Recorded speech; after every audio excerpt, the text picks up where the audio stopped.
Welcome to Inside the Corner Office, a podcast where you will be taken behind the scenes of the daily life of a CEO. I'm Thomas Buberl, CEO of AXA. In each episode of this podcast, we will delve into a specific aspect of this role.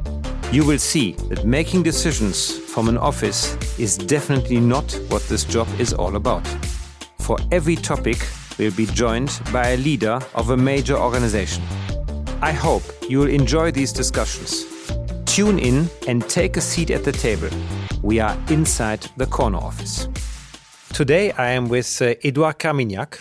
He is the founder and CEO of Carmignac, a company that was established in 1989 and is now one of the independent leading asset managers in Europe. There's not so many left, and you have recently celebrated your 35th anniversary. You are not only known as a great asset manager, but also known as a very outspoken person around economic policy, around conviction-driven investments, and certainly also around a positive impact in society.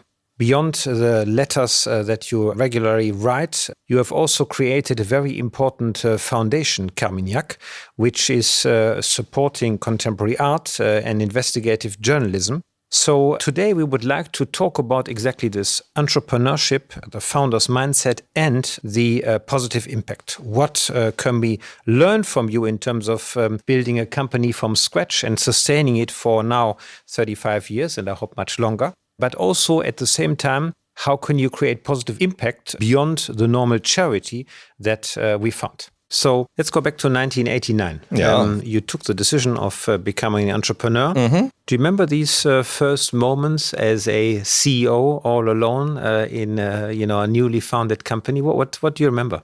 What I remember is in 89, we had the big bang. That is, the banks got the right to buy brokerage houses. And I was running a brokerage house at the time. And it didn't make any sense to compete against your clients, basically. So strategically, we had to make a move. At the time, I was running not only the brokerage house, but also a small fund management company, which was basically running the assets of our clients. French brokerage houses had a private banking area. So I enjoyed that part of my work particularly. And I said, well, let's go for it. And the idea was, at the time, was that I felt there was a big opportunity because in France or in Europe versus in the US, savings were managed basically by commercial banks. So it was a little bit like go to see your mechanic and asking him for prescription drugs. It doesn't make much sense. So I said, well, let's start a company which will be independent, which will bring performance to any individual. I had a little bit of a positive image at the time because the funds we were running at the brokerage house had done very well. So we started from that basis. I was very fortunate as well to have, at the time, a key partner that was very good in marketing and admin, which are two areas in which I'm not particularly good at. So it created a good team. So Eric Elderley has been really quite key also in ensuring the success of the firm throughout these years. That was the opportunity, the challenge. And following a little bit my success, there were a number of other startups which were created on the fund management side, independent. And lately, most of them, as you were sort of hinting, have been sort of merged or being acquired. So I find myself a little bit lonely again, but it's also an opportunity because we find ourselves with an active fund manager, a real asset manager and not an asset gatherer, as many of the big firms are. I'm talking more about the Anglo-Saxon funds, naturally, which are more into the passive asset management. So it's an interesting development, which brings me back 30 years before. Yeah, are we at the same point again? Because at the time, there were big institutions, then many asset managers were built, and now we're coming back to it. So do you see history repeating or not? Yeah, I think now clients are faced with a choice between basically investing in markets or in trusting a fund manager, to generate performance for them, and hopefully funds which are tailored to their needs. I think that what has changed versus 35 years ago is that there's a real uncertainty, a real threat on pensions in Europe. So therefore, it is very important for anyone to make sure that once they retire, they will sort of enjoy their retirement. Because as we know, the retirement system by répartition, in which you really share what is generated within the year, are doomed. They're already in deficit, and the demographics are such that things are going to get worse, meaningfully worse. So it is very important that most individuals sort of realize that they have to do something about it, choose the right managers for their savings. I think there's a great opportunity there. And strangely enough, the fear is so great right now with all the elements that we know too well. There's a huge savings in Europe, but most of these savings are really not invested. They're very liquid, and so they suffer from inflation, they suffer from taxes. So that's where we can come into play, along with any sort of active fund manager. Exactly, you come into play, but one thing that struck me when we spoke beforehand, that you said, look, over the last 35 years, what always drove you was the margin of error is not very high. So even if these funds today are badly invested, in an active strategy, you need to make sure that your convictions are the right one. How did you manage over 35 years such a performance, and what drove you the way that the margin of error did remain very small? It is true that one of the things that many give us credit for is the fact that we're still around. Which is good. Amazing, you're still around. Whereas most of as we're saying, our competitors are either are gone. I think, first of all, in order to succeed as an independent fund management company that does not have a retail network, you need to have performances. If you don't have performances, you're dead. Why bother, right? So we always live, as the saying goes, when you live by the sword, you die by the sword. So our fund managers know that. And I have my fund managers in Paris are on the floor. And to get to that floor, you go through a little stairs. And on top of the stairs, there's a great Basquiat painting, which is called Fallen Angel. You see an angel sort of falling, crashing. But watch out. This is what expects you if you do not perform. So yeah, there is pressure to perform. That's our raison d'être, basically. Talking about your fund manager, I mean, a success like this is never a product of one person. Sure. It's a product of a team. And that's right. What you also said, that it's important to be close to your people. So tell me how you manage these fund managers. How do you manage the balance between pressure, don't become a fallen angel, but also encouragement to take convictions? Yeah, managing a fund management team is like managing a zoo. In what way? In the sense that you need to have very, very sharp, good guys, but you need them also to work well together. One of the pitfalls I've had in my career, I thought that, hiring the Mbappés or the Ronaldos or whatever of this world, I would have a winning team. It's not that easy. You have to make sure that these guys work together. That's the first thing. And then the other thing is these fund managers are fragile. So they can have burnouts.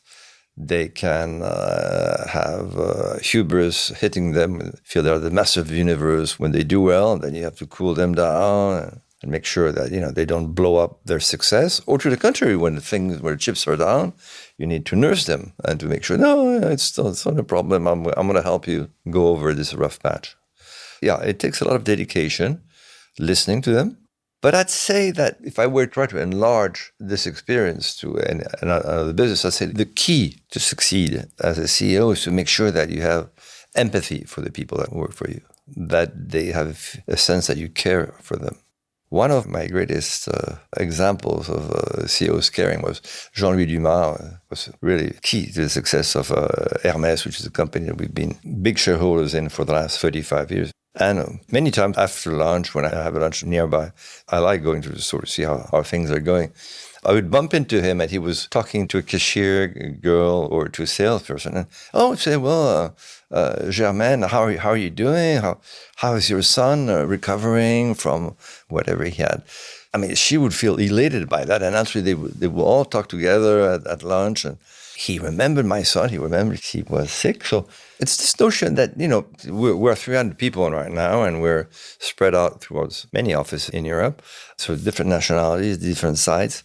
And I like them to feel like they're part of a family. After all, we spend so much time with the people that we work with. Exactly. People even say that you do this even outside the company when you come by bike to work and you speak to the people at the traffic lights. So what do you speak to them about? Well, I think one of the greatest pitfalls being a CEO of any company is very easily you get remote yourselves from the real life, particularly when you run a company of the size that you run. Naturally, you will tend to have people surrounding you, trying to court you and please you. And you will sort of lose touch with the real world. I mean, power isolates, and we have to try to avoid that. Yeah. When you think about Carmignac, you also have invested a lot of your own capital and put your own money at risk. How much does this play a role every day when you think about your business going forward, or is it not a concern anymore today? Two readings there. First of all, it is important that our clients know that we invest all of our capital in our funds. In fact, our logo is Carmignac, investing in your interest. That is quite key.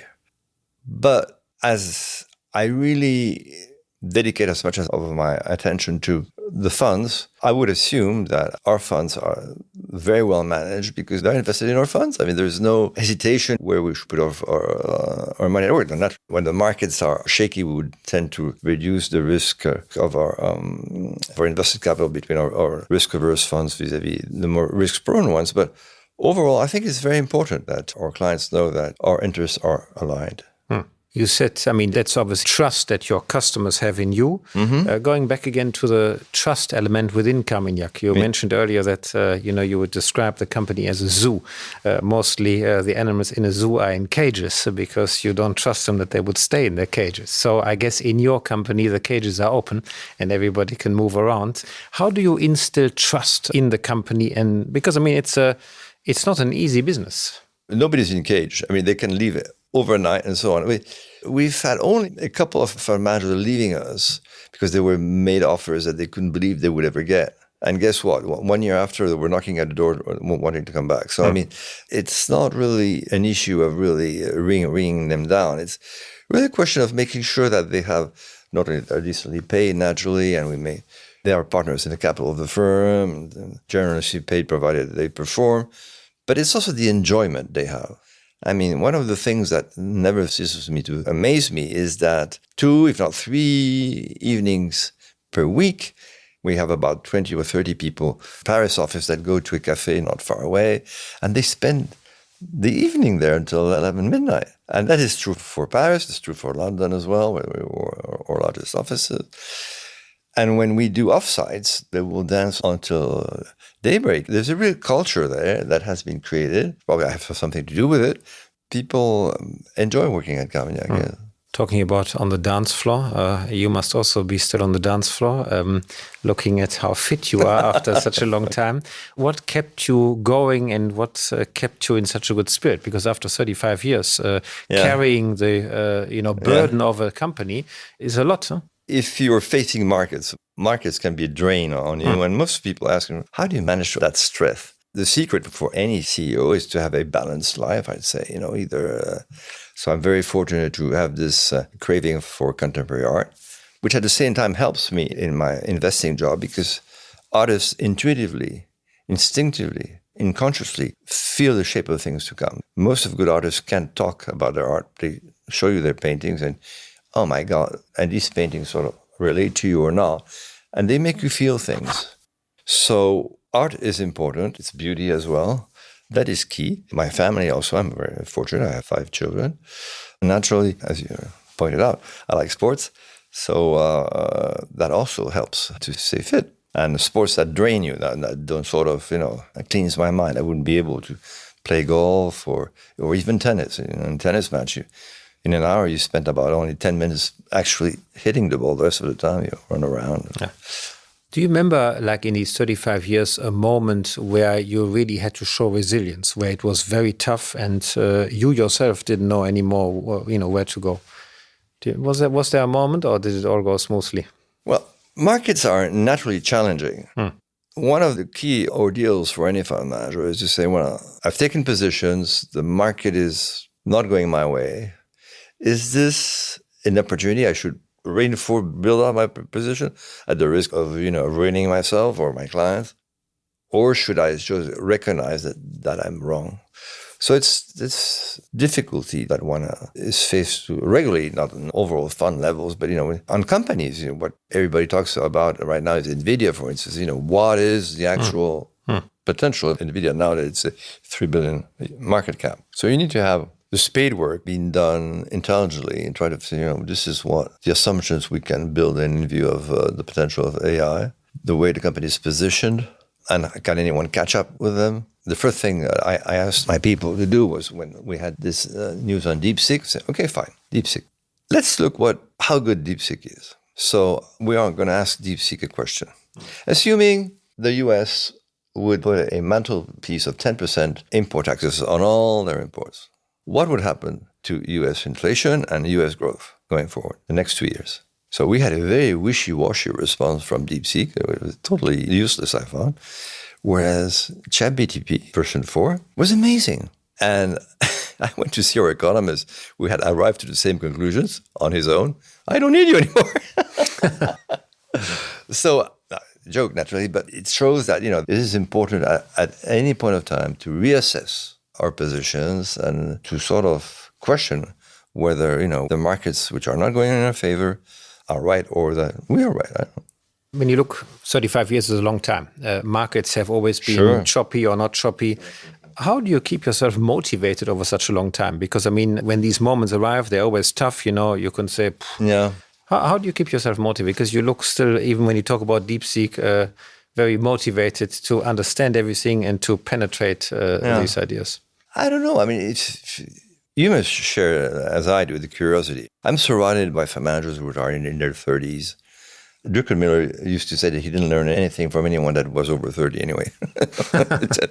But I find what is very exciting in this job is that every day there's something happening somewhere which is unexpected, be it political, technological, in life sciences.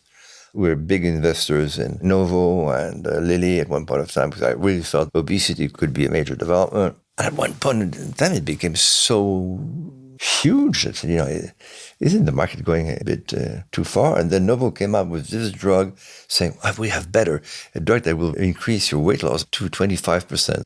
So at one point of time, the markets become excessive. At one point of time, Coca-Cola and Gillette were trading at phenomenal multiples. It's a very interesting job because you have to connect a lot of dots all the time ahead, if at all possible, to markets. You spoke earlier about the people in their 30s. People in their 30s don't only come up with new ideas, they also have great ambitions. And that's right. At some point they look at you and say, look, at some point there will be a succession coming. Yeah. How are you thinking about, organizing that process whenever it happens? But, what are your thoughts around how do you continue your legacy or how can you make sure it continues? That's a very good question. I have been offered many times to sell the company. But I enjoy so much with what I'm doing, so why bother? I'm fortunate to have a daughter that is not only competent but eager, so I have a solution in-house, hopefully. I also have some great talents.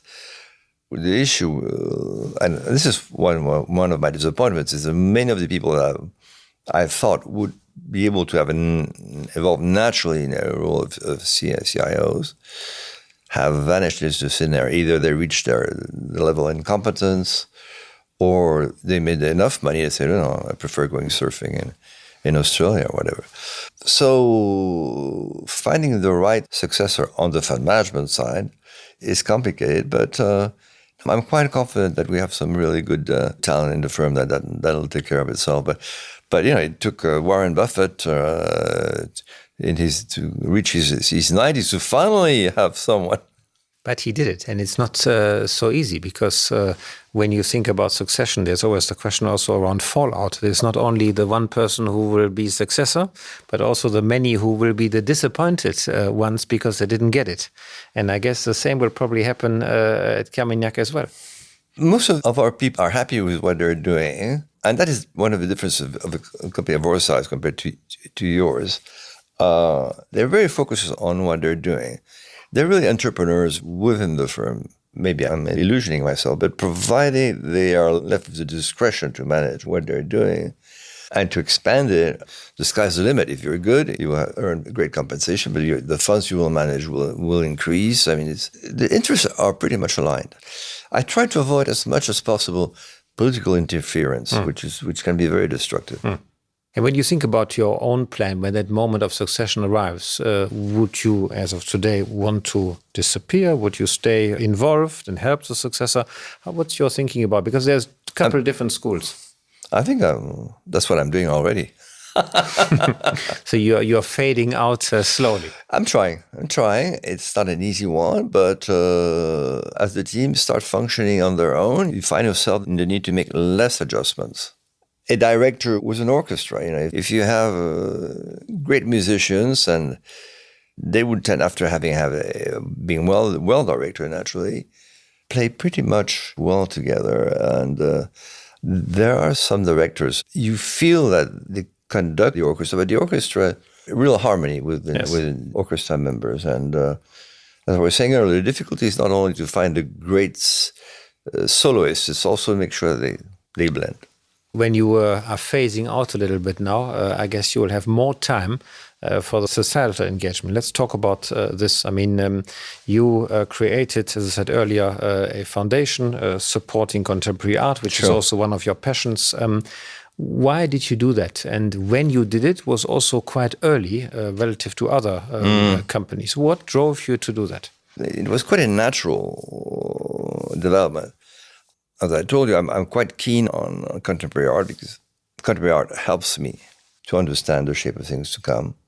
And also, I'm keen to share my tastes with the people I care for. At the beginning, offices were not too large. Anytime I bought a work, I would put it on the floor against a wall, and people would come to see me. And I would watch them, whether they really looked at the work seriously or not. And if they really see someone that really cared for it, I'd say, well, do you want it in your office? I said, but of course, why? It's yours. That work would replace another one, and that other one would put it in exchange, and other people might ask for it. It's a few interesting anecdotes. I mean, one, we hired in the marketing department a girl that was very sort of uptight and sits in an office. And all of a sudden, when she sits behind her desk, she realizes there is a Keith Haring work that shows a penis ejaculating a little man. She said, no, I cannot work in front of a work like that. It's impossible. Okay, so the head of the department switches chairs so that she would have the work at her back. Then 4 or 5 years later, the company had expanded. We needed a larger office. So the head of the department said, we know you'll have to move offices. Oh, yes, but I'll only move under one condition. What is it? I want to have that work in front of me. Okay. That's how things could change. So there is, an education process that functions. These works were adopted by our people. And once we had put them in all our offices, we realized that our clients that were coming were also very fond of the works that we were showing. And as we cannot grow forever our offices, we said, well, we got to show them somewhere. And people seem to really appreciate them. So I tried to find the right place for them, and identified this amazing space, which I believe you have visited. So we do these shows every year. We change thematics. We bring a curator that will sort of drain part of our collection and borrow other works. So it sort of blends pretty much with our culture, with our people and our clients. Going forward, I mean, you have a bit more time maybe. What else do you want to do in contemporary art to even push it further? Well, I don't think I would do like François Pinault is a great visionary in contemporary art and dedicate myself fully to that.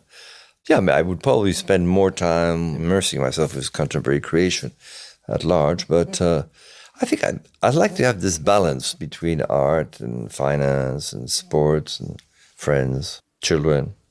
Balance is probably what kept you going for such a long time, because if people are out of balance, it doesn't end well. So before we wrap up, I wanted to ask you, I mean, after such a long experience, what would be your advice to a young CEO that has just started or is about to start? What could you share in terms of wisdom with him or her going forward? That's a very interesting question. There are a few features which are key in my view. First of all, any CEO has to have a vision. If you want to take people somewhere, you need to pass on the message they know that you know where you want to take them. Yes. When you took over AXA, you made some real major strategic moves, which were quite daring. If you're creating a company from scratch, you have a very small boat against giants, so you have a margin of error, you were talking about margins earlier, which is limited. So to make sure that you have the right strategy, you know where you're going. Secondly, you have to manage by example. Very important, I find. I think that the COVID has done a lot of damage in our work ethics. So it's important that the CEO is there in the office, shows that he cares, not only for the firm, but for, as I was saying earlier, taking the example of Jean-Louis Dumas, care for his people. Yep. I mean, that is, I find, very important. Having empathy for the people around you and being able to sort of take them with you. And then to keep your eyes open. At some point in time, you have to make adjustments, be in a position to do that. Being able to surround yourself with the right people and to delegate to them. And this is probably one of the greatest challenges when you do a startup. You have to do everything yourself at the begining. You started doing everything yourself, and it's difficult to delegate. And this has probably been one of my weaknesses, if I think throughout my career. And then at one point of time, you need to let go and trust me, things don't work, then you react. I think that would be the key features. So being able to have a vision, leadership by example, empathy, very important, and being able to question yourself. Do I need to make some adjustments in things which seem to be very simple at one point of time, which look more complex at any one point of time? And to make sure that you keep also yourself a personal balance, that you do not get too hung up by your work. That's a fair point. But what really struck me in our conversation was, even after 35 years, you are still the entrepreneur of the beginning, because you are starting to question yourself, pivoting yourself, listen to people, getting inspired by your people around you, and not at all too arrogant to ask them after all the success you have had. And I think that is for me a big learning. We continue learning every day, and one success does not mean that you will have success tomorrow. And I think this is something that I take away from our discussion. Life is a constant journey that you do with people you surround yourself with, that you are trusting, but also that you learn a lot from, and they give you a lot to progress. Sure. And I think that is quite rare when you look today. Really? This is, I think, an element that is very important when I listen to you, what I have personally learned in the discussion with you. But if you manage money, as I was saying earlier, you're questioned all the time. So hubris is a difficult trap to fall into. In other areas, it might be a little easier to fall into that trap. But fund manager, you always have to stay on your toes. I have two paintings in my office from Andy Warhol. One is just a portrait of Lenin, and one is Chairman Mao. They face one another, and I like to think that when I'm not around, they call each other nitwits because I've killed 100 million, you've killed 150 million, and you have to remember that these guys started with nothing. Nothing at all. Lenin was a little Jew lost in Geneva, and Mao, a little peasant in a Chinese province. And these guys changed the world. So you always have to bear in mind that things can transform themselves. That Apple started with a little garage and sort of nearly killed it. IBM. The world is constantly evolving. That is true, but you also have to think about the end and what remains. If you think about Lenin, and the end was not as glorious as the beginning. You're absolutely right, Thomas. But what is important is you stay on the alert, that nothing should be taken for granted. This is what we're going to see with AI. We're going to see a lot of companies that you and I have never heard of that will make significantly inroads in the Microsoft, Google, Meta franchise. I mean, there's going to be a major sort of reversal of fortunes. And when you look at the composition of the first 10 companies of the S&P today, where it was 10 years ago or even 20 years ago, most of them have dropped out. Yeah, and most of them will face difficult challenges, because you're absolutely right. The AI revolution is more touching those tech companies than it probably will touch the old giants from Europe. Absolutely. That's why, but many people haven't seen it yet. Very good, Edouard. Thank you very much. That was very interesting. And we hope that our listeners will like it a lot. I hope they will. They will certainly. Thank you. Thank you. Thank you.